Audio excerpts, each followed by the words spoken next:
Hello everybody, back here again for another vlog a day, and today is Thursday the 18th, and today was a gorgeous day to be alive.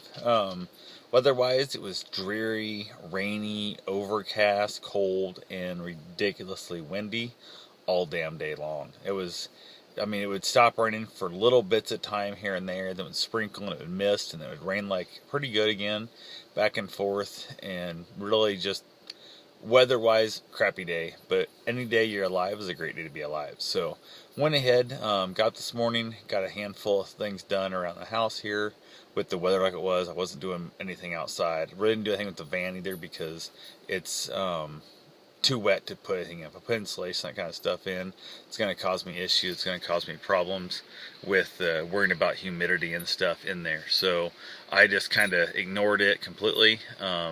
Did go get a few things done that need to be done that was not really that big a deal. Just simple things around here. I was out in the shop for a little bit. I decided to run by and look at a couple vehicles that somebody asked me to look at for that was for sale. They were not what they were looking for, so really I didn't bother even find out information, cost, and all that kind of stuff exact year, because it was one of them was not what they wanted. The one thing was going to be way out of their price range, and they were almost mad at me for not getting the pricing. And I'm like, well, I know what your budget is, and this thing's going to be minimum 4 times your budget. So I didn't waste the owner's time and the hassle factor of even getting the number that I know was going to be clearly way the hell out of your budget. So went ahead, got done with that, went by the auto mechanic shop, and he asked me to go ahead and drop off the van tonight, which I did. I said, yeah, I'll drop it off, no problem at all. If it's after hours, I'll throw the keys to the mail slot. And then I asked him to please keep it locked up, which I don't know if that'll happen or not. We'll see, because the door lock switch doesn't work in the driver's door. I got one of those ordered, but I'm waiting to find out what the mechanic's going to charge me for the air conditioning and the flush and transmission and redoing the smog pump and that. So once I find that out, that's where I've kind of hold off on a lot of it, because that's where a bunch of my cash is going to go. And then once that's done, I can start making the rest of my plans for the van. So went ahead, didn't hear from the dude who stopped by yesterday about looking at buying the vans. I was really hoping to hear from him, and he'd at least buy the red one. That'd been awesome. Would have put some cash in my pocket to really dump some money into that big van that I'm doing. There's a $1,300 refrigerator freezer combo I'm wanting to buy for it, and that's just a ton of damn money for really, but I really want a freezer so bad, it's ridiculous. And this thing runs off 110 12 volt or propane, so I could have frozen stuff all year long anywhere I wanted. With the propane, I could be off grid for the rest of my life on that thing and never just go buy 100-pound tanks at a time, and it would last, I think, probably run 6 months on a 100-pound tank running just the freezer part. So anyway, the other one I looked at was just like a chest freezer, and I think it runs solely off of 12 volt.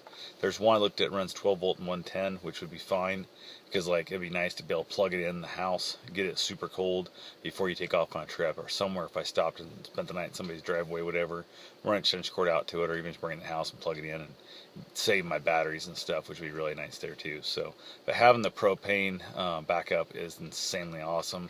Although I keep thinking it's like, probably, I don't know, $800. No, I guess the ones looking was like $800. Yeah, $800 for the 12 volt and like $1,300 for the propane version of it. That $500 go a long ways, just starting the van every 6 or 8 hours, let it run for half an hour.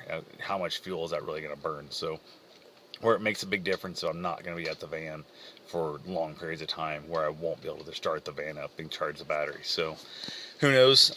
Headed over, I got done with all that, I decided to head out of town, had to go see my doctor. So I headed over that way. I was hoping to meet somebody over there.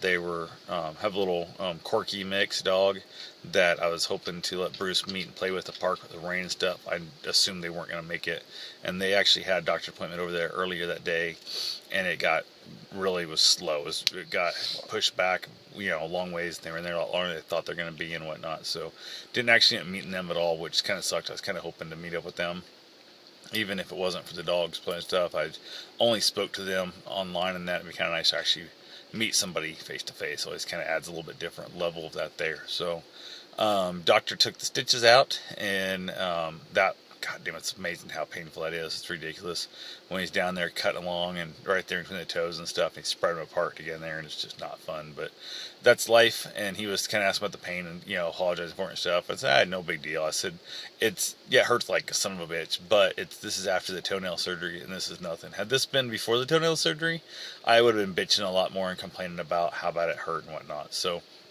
oh well, got that done. He released me to run. Basically told me I can't really do any more damage to the foot by running. It's just going to hurt like hell. And he wasn't kidding. It hurt like hell. So when I got out of there, I actually kind of ran to the van. I thought, oh, this sucks. I was wearing the wrong shoes for running. So went ahead and I got back to town, had a couple of things to do, stopped by the house, unloaded all the crap out of the van that I might need to work on some projects and stuff here, from some measurements and that, and just took out the rest of my stuff.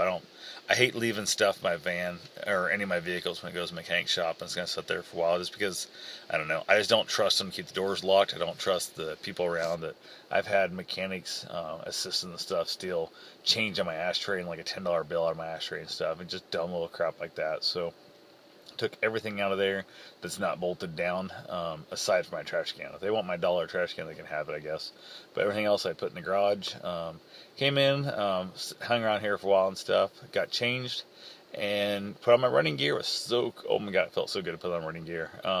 Head out the van, drove to the mechanic's house, and then went and ran a little nice little 5K. It was drizzling, kind of raining, drizzling, and there was temperatures like, I think low 40s, high 30s, something like that, whatever.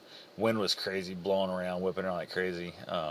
Knocked out a 28-minute, 2-second 5K, which is, I don't know, anything sub 30 for a 5K feels like a big deal to me, because that was one of my goals my first year as an actual runner, was to get to a 30-minute 5K, and it took me 3 tries that month to accomplish it, because I could not break 30 minutes in the 5K, which was funny because I was on a treadmill.